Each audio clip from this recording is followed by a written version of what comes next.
Assalamu alaikum wa rahmatullahi wa barakatuh. Alhamdulillahi rabbil alamin wa salatu wa salam ala rasulillah wa ala alihi wa ashabi ajma'in. Thumma ba'd.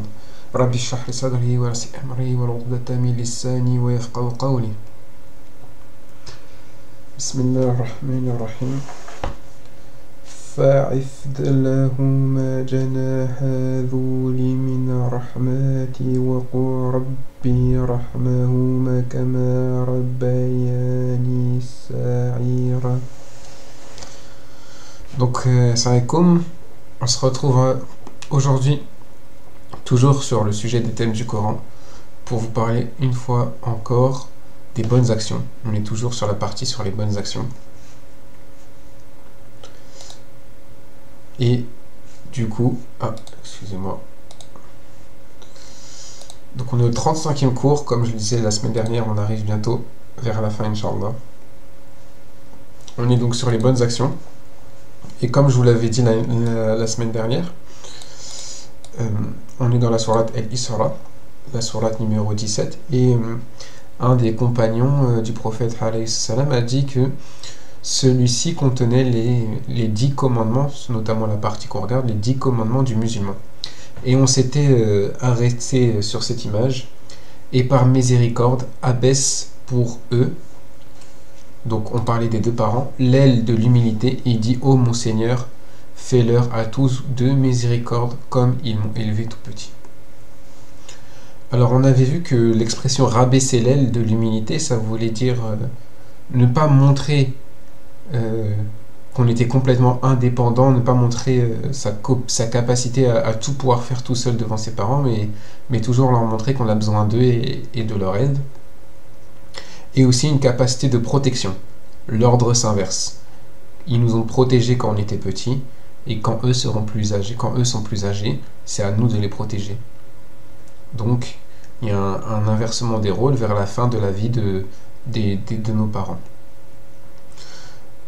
On va maintenant préciser qu'est-ce que veut dire Minar Rahman. Minar Rahman peut avoir 3 significations. Donc on doit abaisser cette aile. Pour eux, l'aile par miséricorde, c'est traduit ici. Mais ça peut avoir 3 sens. Donc Ar-Rahma, comme on l'a déjà dit plusieurs fois, ça a plus le sens de amour, bienveillance et prendre soin. Donc on va dire être bienveillant, par bienveillance. Mais ça peut avoir 3 significations. La première signification, c'est que, en tant qu'être humain, c'est quelque chose de normal, c'est de naturel d'être bienveillant envers ses parents. Et donc, c'est par cette bienveillance naturelle que tout être humain doit être bienveillant avec ses parents. La deuxième signification que ça pourrait avoir, c'est par bienveillance, parce que eux, ils ont été bienveillants avec toi quand tu étais petit. Eux, ils se sont occupés de toi, ils ont changé tes couches, ils t'ont nourri, ils t'ont logé, ils t'ont habillé, ils ont pris soin de toi quand tu étais malade, etc. Donc pour toute cette bienveillance qu'ils ont envers toi, c'est naturel d'être bienveillant envers eux. Et enfin, pour obtenir leur bienveillance, l'amour et la protection d'Allah, il faut être bienveillant avec ses parents. C'est 2 choses qui sont liées. La bienveillance d'Allah et la bienveillance dont on fait preuve avec nos parents. Donc c'est vraiment un point de vigilance pour tout musulman. Et après, comme on l'avait vu dans les cours précédents, Allah il aime particulièrement, il prend attention particulièrement à ceux qui l'invoquent. Et ici il y a une invocation pour nos parents. Ô mon Seigneur, fais-leur à tous deux miséricorde. Montre de la bienveillance à eux deux, de l'amour, de la protection à eux deux, comme ils m'ont élevé tout petit. En effet, nos parents, ils nous ont élevés tout petit, ils nous ont fait grandir. Depuis qu'on est tout petit, on a besoin d'eux pour grandir, et on est reconnaissant de cela. Et un des moyens d'être reconnaissant de cela, c'est d'abaisser nos ailes sur nos parents et d'invoquer pour eux. C'est essentiel d'invoquer pour eux. Il y a certains savants qui ont été dans l'extrémité de dire que si tu pries, tu fais une doua sans invoquer pour tes parents, elle n'est pas complète. C'est une invocation incomplète. Subhanallah. Et on continue avec la ayah numéro 25. ربكم أعلم بما في نفوسكم إن تكونوا صالحين فإنه كان لأوابين غفورا. Votre Seigneur connaît mieux ce qui est dans vos âmes. Donc là, qu'est-ce que vient de faire Allah? Allah, il vient de donner un conseil à toute l'humanité, parce que toute l'humanité ont des parents. Forcément. Il vient de nous donner un conseil et il nous dit attention, je connais mieux ce qu'il y a dans votre âme. Pourquoi? Parce que nous, l'être humain, quand on a tendance à lui faire une remarque, à lui dire qu'il doit faire des efforts sur un certain point, il a tendance à remettre la faute sur les autres, ou à se dire ah moi c'est bon, et à penser à quelqu'un d'autre. Ça c'est vraiment quelque chose qui peut vraiment arriver souvent. Quand on est musulman, je pense que ça nous l'a tous déjà fait. J'espère pour vous en tout cas que vous en avez été préservés, mais cette mentalité de ah, on parle d'un défaut qu'il ne faut pas avoir, d'un comportement qu'il ne faut pas avoir, et hop, on va penser à quelqu'un d'autre. On va se dire ah mais attends, mais lui, je connais quelqu'un qui a ce comportement, au lieu de penser à soi, de faire une introspection. Et donc c'est vraiment important ici. Allah il dit je connais mieux vos âmes. Je sais que il nous dit Allah ici ne vous mentez pas à vous-même. Ne vous mentez pas à vous-même parce que moi je sais ce qu'il y a dans votre âme. Et en plus, Allah, ce qu'il nous demande avec nos parents, c'est de faire le maximum. Et ça veut dire qu'on peut toujours faire mieux. Personne peut, même si les gens ils nous disent ah t'es un bon fils, ah t'es une bonne fille, tu t'occupes bien de tes parents, etc. Nous au fond de nous, on sait qu'on peut toujours mieux faire. Parce que l'excellence envers les parents, c'est faire son maximum. Et on peut toujours s'améliorer, on peut toujours mieux faire. Et donc, il faut d'abord, en premier lieu, se remettre soi en question avant de penser aux autres.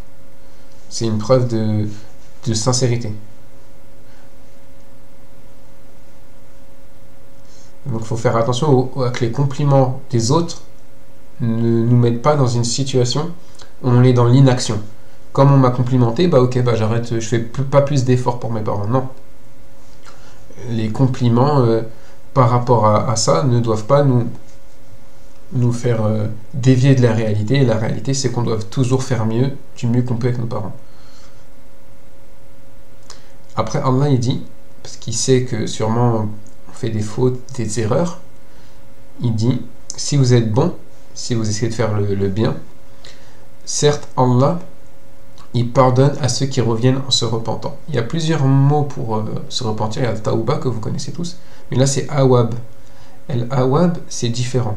C'est se repentir, donc demander pardon, revenir vers Allah, mais avec du regret. Ça souligne un aspect de regret, un aspect d'introspection. On regrette ce qu'on a fait. Et donc ça c'est vraiment un point important. Parce que parfois c'est possible que le musulman on fasse un péché, on sait que c'est pas bien, on demande pardon en disant par exemple astaghfirullah, je demande pardon à Allah, mais on va pas avoir ce sentiment de regret qui est essentiel, ce sentiment de ne plus vouloir refaire la chose.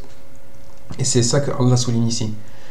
Allah il souligne ici que quand on sait qu'on a fait quelque chose de mal, quand on le reconnaît, eh ben on va le regretter. Mais si on reconnaît juste parce que la personne nous l'a dit, mais au fond de soi, nous, on n'est pas convaincu que c'est quelque chose de mal, ben on va pas avoir ce sentiment de regret. Et c'est ça que Allah il attend de nous et qu'il aime particulièrement, c'est quand on regrette sincèrement et qu'on revient vers lui et c'est lui qui nous pardonne. Et bien sûr, quand on regrette profondément quelque chose, ça change notre comportement et ça change nos actions. On ne peut pas, après avoir fait une mauvaise action, des mauvaises actions, après s'être repenti, ne pas avoir changé son comportement. On doit se changer de comportement, changer ses habitudes. Ça ne veut pas dire qu'on ne peut plus retomber dans ce péché, mais ça veut dire comment on a essayé de changer, on a fait des efforts concrets. Il ne suffit pas juste de demander pardon à Allah et ne rien changer en soi. C'est ne rien essayer de changer à cette situation, c'est un peu une situation qui manque de sincérité. Si on regrette vraiment, on va essayer de changer les choses pour plus faire les péchés qu'on a fait. Et donc, toute demande de pardon nécessite un changement de mentalité et un changement de comportement. Et donc ça, c'est vraiment important à comprendre. Qu'il faut regretter et qu'il faut agir pour pouvoir modifier et ne plus recommencer. C'est vraiment... parfois, les athlètes, ils ont un peu cette mentalité. C'est une mentalité où c'est pas parce que tu as échoué que tu été un perdant. Vous voyez, les grands compétiteurs, quand ils ont échoué même une grande compétition, ils se disent « Ok, c'est une épreuve et je vais être encore meilleur. Ça m'a appris des choses. Ça m'a appris des choses sur moi, ça m'a appris des choses et je vais revenir encore meilleur. » Donc il ne faut pas penser non plus être dans l'excès et être dans le regret, dans le désespoir, au point où on ne fait plus rien, ou dans le désespoir au point où on pense qu'on ne pourra plus jamais réussir, plus jamais être une personne bien auprès d'Allah. Donc là c'est vraiment alhamdoulilah, vraiment quelque chose de primordial. Donc Allah continue. Donc là on est vraiment dans les actions que Allah aime, au point qu'un des compagnons a dit que c'était les 10 commandements pour les musulmans. وَحَاتِي ذَا الْقُرْبَى حَقَّهُ وَالْمِسْكِينَ وَابْنَ سَبِيلِ وَلَا تُبَادِلْ تَبْذِيرًا. Et donne aux proches parents ce qui lui est dû, ainsi qu'aux miskines et aux voyageurs, et ne gaspille pas en excès.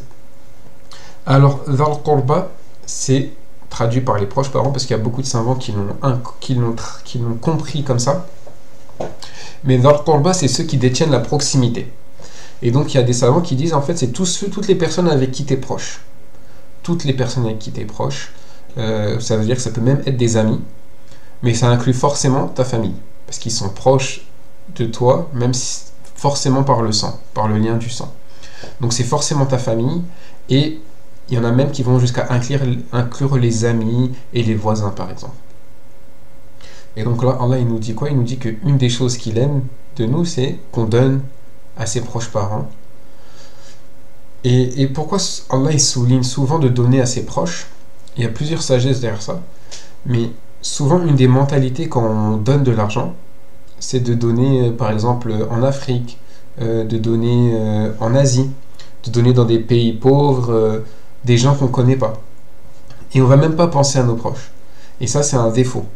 Je ne dis pas qu'il ne faut pas donner à ces gens-là, parce qu'eux, ils sont dans une détresse, mais il faut quand même regarder d'abord à ceux qui sont proches de nous. Ça se trouve, on a des gens proches de nous qui sont aussi dans une détresse. Et donc, il faut vraiment faire attention à ça.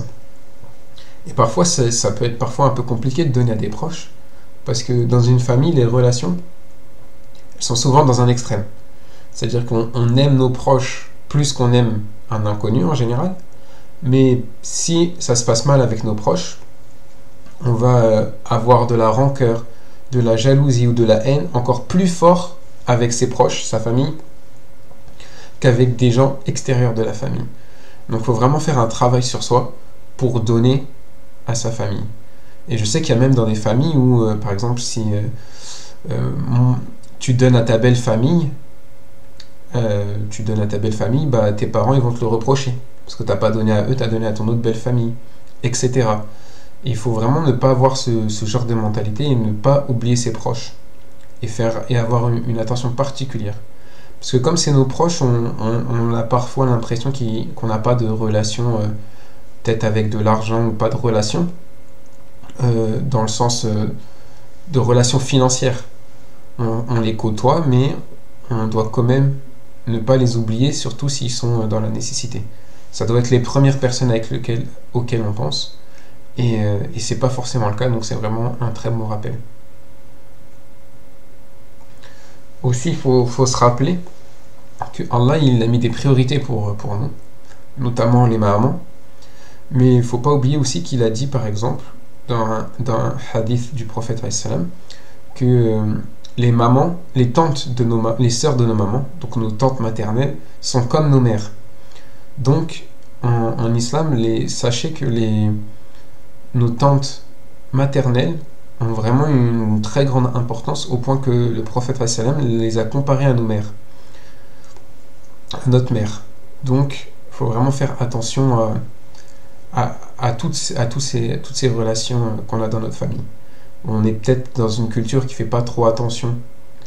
La culture française, ça dépend d'où on vient et dans quelle famille. Je pense que c'est très, très dépendant des familles, mais on n'est peut-être pas très proche avec nos oncles et nos tantes, mais c'est quelque chose qui est demandé d'avoir cette notion de la famille en islam.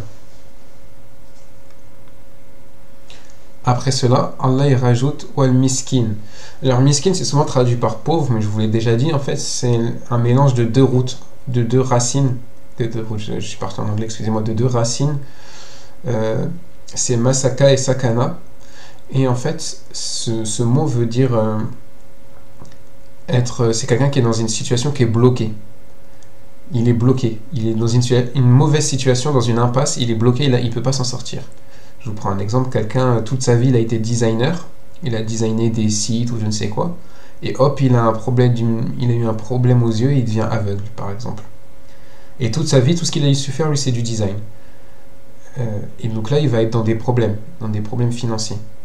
Alhamdoulilah, en France, on est dans un pays qui a des aides pour les gens qui viennent d'avoir un handicap.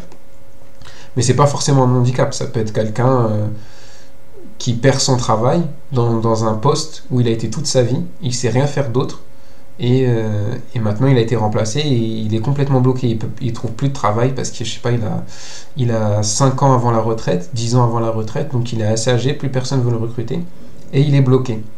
Donc c'est des gens qui sont bloqués. Ils sont bloqués dans des situations. Et donc Allah, il veut qu'on aille particulièrement aider ceux-là. Surtout que comme c'est des personnes bloquées, c'est pas forcément des mendiants. Ils n'ont pas l'habitude de demander de l'aide. Et donc c'est vraiment un effort qu'on doit faire nous-mêmes pour comprendre les situations des gens qui sont dans notre entourage ou qu'on rencontre et voir s'ils ont besoin de nous, besoin de ce soutien parce qu'ils sont complètement bloqués. Après, ici, il faut bien faire attention. Tu peux être bloqué dans une situation parce que Allah, c'est le destin et toi, tu n'as rien fait pour. Mais il y en a aussi, ils arrivent dans des situations où ils sont bloqués. Mais ils sont dans des situations comme ça par leur propre décision. Ils ont fait des prêts, ils ont acheté des grosses voitures, etc. Et ils se sont bloqués eux-mêmes. Nous, en tant que musulmans, notre rôle, c'est pas d'être jugeant. C'est-à-dire qu'on va quand même les aider. Ceux qui se sont bloqués, qui sont mis dans des situations compliquées tout seuls, parce qu'on ne juge pas le passé des gens, mais on va faire attention comment on va les aider.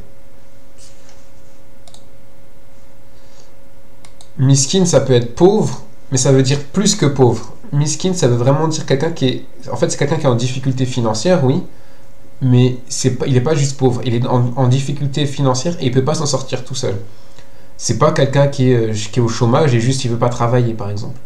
C'est quelqu'un qui est dans il arrive, par exemple, ça serait quelqu'un, comme je disais, il faut savoir qu'en France c'est assez compliqué pour les personnes âgées de trouver du travail. C'est quelqu'un qui a fait 20 ans dans une seule entreprise, par exemple, toute sa carrière dans une seule entreprise, et il se fait virer à 5 ans de sa retraite. Donc c'est une personne âgée. Si la personne elle est endettée et qu'elle a du travail et qu'elle arrive à gérer sa dette, elle n'est pas considérée miskine, elle n'est pas considérée bloquée. Mais si c'est une personne qui a plein de dettes et qui n'arrive pas à trouver du travail, là on peut considérer qu'elle est bloquée. Donc il faut vraiment comprendre que miskine, c'est quelqu'un qui est bloqué. C'est vraiment cette chose de pauvre, mais bloqué. Il ne peut pas trouver de solution. Il n'a pas de solution à son problème. Et donc c'est vraiment ça, ces personnes-là qu'il faut faire attention, comme je disais. Et si par exemple on sait que cette personne elle n'arrive pas à gérer son argent, elle se met tout seul dans des problèmes, et il faut aller directement au cœur de la solution. S'il a une dette envers la banque, aller voir directement la banque. Parce qu'on sait que si on lui donne l'argent à lui, c'est possible qu'il la gère mal. Donc aussi, dans notre manière de donner aux gens, on doit faire attention à comprendre eux comment ils gèrent l'argent, comment ils gèrent les choses, pour savoir comment on les aide. Donner de l'argent directement, c'est pas forcément une bonne idée pour tout le monde. Voilà ce que je voulais rajouter. Oui, c'est ça, c'est quelqu'un qui est bloqué financièrement, qui n'a pas de solution. Wa bna sabili. Le bna sabili, ça veut dire littéralement l'enfant de la route. En fait, un enfant, l'enfant de quelqu'un, il reste toujours avec cette personne quand il est petit. Et donc, enfant de la route, ça veut dire c'est quelqu'un qui voyage. C'est le voyageur. Le voyageur qui est souvent en voyage. Donc, nous, le musulman, il doit donner, il doit être généreux avec celui qui voyage. Et ça, c'est vraiment quelque chose dont je vous en ai déjà parlé. Mais dans un pays musulman ou dans un quartier musulman ou quand on connaît des familles musulmanes, normalement, les hôtels, ça ne devrait pas exister. Ça devrait être un honneur pour nous d'accueillir les gens. Et ça, alhamdoulilah, dans beaucoup de pays musulmans, c'est quelque chose qui reste, la convivialité et l'hospitalité. Voilà, c'est ça le mot exact que je cherchais, l'hospitalité. Inviter les gens chez eux, et chez soi, et bien les traiter, faire en sorte qu'ils se sentent bien chez nous. Ça, c'est vraiment quelque chose qui fait partie de la religion musulmane, l'hospitalité. Et après, Allah continue en disant Wala tubdhir tabdhiran, et ne gaspille pas en excès. Alors là, c'est vraiment très intéressant aussi. Enfin, Allah, il passe. Là, le sujet de cette ayah, c'est l'argent. Il faut le donner à certaines personnes et ne pas le gaspiller. Je ne sais pas si vous vous rappelez, on avait parlé du gaspillage il n'y a pas très longtemps. Je crois que si je ne me trompe pas, c'était dans la sourate Al-Furqan. On avait parlé du verbe israf. Israf, c'était dépenser de l'argent, mais pour des choses utiles. Mais ici, badara, c'est dépenser dans des choses inutiles. C'est-à-dire que on a eu avant dans la sourate Al-Furqan le conseil qu'il ne faut pas dépenser excessivement dans des choses utiles. C'est-à-dire, si tu as besoin de chaussures, tu ne vas pas acheter 15 paires de chaussures. C'est bien d'avoir des chaussures, mais tu n'as pas besoin d'en acheter 15. C'est bien d'avoir une voiture, mais tu n'es pas obligé d'en acheter 3. C'est bien d'avoir à manger ou du lait, mais tu n'es pas obligé d'acheter 15 paquets de pain par semaine ou d'avoir une réserve de boîtes de conserve qui vont te tenir 3 ans. Il faut savoir être dans le juste milieu pour les choses utiles. Mais là, Allah il nous dit ne gaspillez pas et ne gaspille pas en excès. Il y a marqué et ne gaspille en excès, ça veut dire et ne gaspille pas en excès. C'est-à-dire qu'Allah il sait qu'on va gaspiller notre argent. C'est-à-dire gaspiller, c'est-à-dire utiliser pour des choses futiles. Allez, je vais vous poser une petite question. Pensez à des choses futiles et écrivez-les-moi en commentaire. Comme ça, je vais lister. Et donc, c'est ce que Allah il dit, vous allez gaspiller de l'argent, vous allez acheter des bonbons, des sucettes, des jeux vidéo, des jouets peut-être pour vos enfants, vous allez partir en vacances, vous allez faire des trucs qui ne sont pas essentiels, c'est pas de la survie, c'est du plus. Mais ça, il n'y a pas de problème à ça. Mais là, ce que Allah y rajoute, c'est faut pas être en excès. Il faut pas être dans l'excès avec ça. Comme ce ne sont pas des choses utiles, il faut faire très attention à l'excès. Vous devez écrire des exemples de choses qui sont inutiles, qui sont futiles, inutiles, qui sont pas utiles à la survie ou importants. Je sais pas moi, des sacs à main. Allez, on va dire, allez, si vous voulez, un sac, ça peut être utile. Donc on va dire peut-être pas un sac à main, mais voilà, c'est des choses qui n'ont pas une utilité, qui n'ont pas d'utilité. Par exemple, j'ai donné l'exemple des bonbons. L'exemple des pâtisseries. Je crois que j'ai faim, je parle que de nourriture. L'exemple de jeux vidéo, etc. L'exemple de vacances, ça c'est un bon exemple, les vacances. Le bowling, des choses comme ça. On peut dépenser dans ces choses-là, mais pas en excès. Car Allah sait qu'on aime certaines futilités, mais il nous demande de faire très attention à ça. Et il y a un savant qui le dit, il dit que c'est justement l'excès dans les futilités. Non, là on parle de choses qu'on achète. Mais bon, c'est pas grave, j'ai donné assez d'exemples. Oui, voilà, des films, des séries, des jeux vidéo.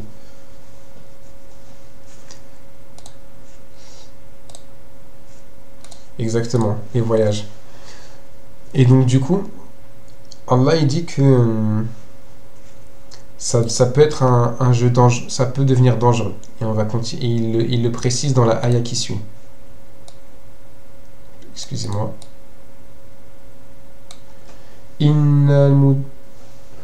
إن المبذرين كانوا إخوان شياطين وكان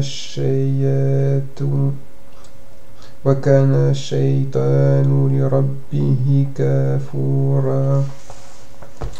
Car les gaspilleurs sont les frères du diable, et le diable est très ingrat envers son Seigneur. Donc là, c'est une accusation lourde qui dit Allah. Il dit que ceux qui gaspillent sont les frères du diable. Donc on comprend qu'on doit faire attention à comment on utilise notre argent. Et notamment, gaspiller, là, Allah, il parle particulièrement des personnes riches. Parce que, pas que, hein, on peut gaspiller en étant pauvre, mais quand on est très pauvre, très pauvre, on va acheter la nourriture, et si on peut acheter que la nourriture, on va acheter la nourriture. Donc c'est des gens qui ont assez, au moins pour s'acheter de quoi survivre, et un peu plus. Sauf si c'est des gens qui sont inconscients de l'argent et des priorités. Je pense que ça existe, mais je pense que la plupart des gens achètent quand même de quoi manger, boire et se loger avant de dépenser dans des choses inutiles. Et ça, c'est un phénomène qui existe vraiment, notamment chez les très riches. C'est le phénomène de toujours vouloir acheter plus, faire plus, s'amuser plus. Et du coup, c'est d'abord par ces gens très riches qu'arrivent des perversités, des nouvelles drogues, des drogues plus puissantes, des choses plus addictives, etc. Le pari, le loto, enfin le pari, les casinos, tout ça. Ça, c'est souvent une image de richesse qu'on voit. Et c'est parce que c'est des gens très riches qui s'ennuient, qui peuvent parier, etc. La plupart des gens pauvres de base ne peuvent pas le faire. Oui, il y a des personnes pauvres qui gaspillent, oui. Mais elles ne sont pas pauvres au point d'avoir que de l'argent pour dépenser. Si ils pouvaient avoir de l'argent, enfin, c'est possible qu'il y ait des gens qui peuvent avoir de l'argent soit pour s'acheter à manger, soit pour gaspiller, et ils vont gaspiller. Mais la plupart des gens, s'ils ont vraiment de l'argent que pour acheter à manger, ils vont d'abord acheter à manger quand même. C'est parce qu'ils savent qu'ils ont encore une solution. S'ils n'avaient aucune solution, ils feraient que acheter à manger. Allahu alim. Allah est plus savant. Mais du coup, pour revenir à mon exemple, les riches, à force de vouloir s'amuser de plus en plus, de dépenser de plus en plus dans des futilités, ils vont créer des systèmes, des industries perverses, des industries de la pornographie, l'industrie des paris, l'industrie du casino, etc. Par exemple, au casino, ils vont relâcher plus d'oxygène pour que tu t'endormes moins. Ils vont faire se balader des femmes dénudées aussi pour t'inciter à rester, etc. Il y a toute une industrie qui est créée autour du fait de dépenser dans des futilités, dépenser de l'argent dans des choses inutiles. Et du coup, ces choses deviennent de plus en plus pervers. Et du coup, maintenant, ça devient même plus une question de est-ce que c'est bien et c'est mal, mais ça devient aussi une question d'argent. Les gens, ils vont rentrer dans ce milieu juste pour se faire de l'argent. Ça se trouve, la serveuse, elle, du casino, ça se trouve, elle aimerait ne pas être dans ça, mais pour avoir un salaire, elle va être dans cette industrie. Donc, comme ça devient en plus d'une question morale, ça devient une question d'argent, ça touche de plus en plus de monde. Et sauf que les riches, souvent, ils sont pris en modèle par les pauvres. C'est pour ça que la mode des sacs Gucci, Chanel, les sacs de luxe, souvent c'est parce que c'est des stars, des gens connus, des gens riches qui les portent. Et donc souvent les perversités des gens riches vont découler sur les gens pauvres, qui en plus de ne pas pouvoir se permettre cela, et c'est pour ça qu'on a des gens qui gaspillent, justement, on en revient là. On a des pauvres qui se gaspillent, pourquoi? Parce qu'ils ont vu des gens riches avoir des choses et maintenant ils veulent la même chose. Et donc du coup ils vont gaspiller aussi. Parce qu'un riche qui gaspille de l'argent, lui, ça, à la fin du mois, il vit toujours. Mais un pauvre qui gaspille, bah lui, il va être dans des difficultés. Il va vivre de justesse. Et donc Allah il nous dit vraiment de faire attention à ça, au point qu'il compare les gens qui gaspillent trop aux frères du diable. Et le diable est très ingrat envers son Seigneur. Allah il rajoute ça pour nous expliquer que l'argent qu'on a, en fait ça vient pas de nous. Tout ce qu'on a, ça vient pas de nous. Tous les bienfaits qu'on a et dont l'argent, ça vient d'Allah. Et donc si on est conscient que ça vient d'Allah, on va faire attention comment on le dépense. Allah il m'a donné quelque chose qui a de la valeur. Comment je vais l'utiliser? Mais celui qui est inconscient, qui gaspille, c'est-à-dire qu'il ne fait pas attention que c'est Allah qui lui a donné, il ne donne pas de valeur à l'argent, à comment l'utiliser. Et donc ça c'est vraiment un point très très important.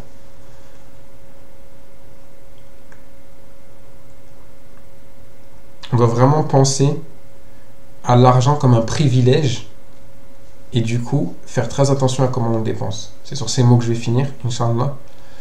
L'argent qu'on a et tous les biens qu'on a sont des privilèges qu'Allah nous a donnés. Et on va être jugé pour cela. Comme vous savez, il y a un hadith du prophète qui dit que les premières personnes à rentrer au paradis sont ceux qui ont peu d'argent, les pauvres. Pourquoi? Parce que les riches, eux, ils vont devoir rendre des comptes pour chaque euro qu'ils ont utilisé et dépensé. Tout le monde va rendre des comptes sur l'argent où il a dépensé son argent.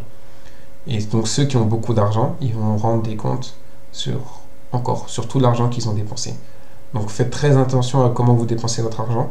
N'oubliez pas que c'est un bienfait d'Allah qui nous a donné et qu'on doit l'utiliser de la meilleure des manières. Je vous dis à la semaine prochaine, Inch'Allah. Assalamu alaikum wa rahmatullahi wa barakatuh.